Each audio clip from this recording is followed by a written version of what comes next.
আগে কথাগুলো শুনেন, তারপরে আমি কিছু বলতেছি। তোমার কোনো কথা বুঝি না, তুমি কথা বলে আসতে, তোমার কথা বুঝিও না, খালি মাত্র তো সে প্রথম থেকে শোনো বলি। এই দেখো, এই যে কাজটা করছো, ঠিক আছে, এই যে আমাদের ইয়াটা করলা, এটা কিন্তু কম ক্ষতি না। আর শুধু এটুক সার্ভিস করাবো এটা না, এটা সম্পূর্ণটা খুলে এটা সম্পূর্ণটা কাজ করতে হবে। আর সম্পূর্ণটা কাজ করতে গেলে আমার কম করে হলো 30 থেকে 40 হাজার টাকা লাগবে। রিক্সার দাম কত আছে তোমার বলো?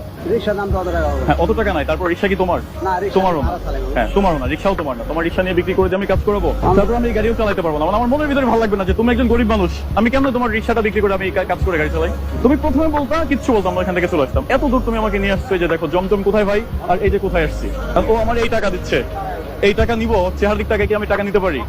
ওদের চেহারা দেখেই তো আমার মায়া লাগতেছে যে ও সারাদিন এই পরিশ্রম করে এই টাকাটা ইনকাম করছে, আমি এই টাকাটা কেমনে নিই?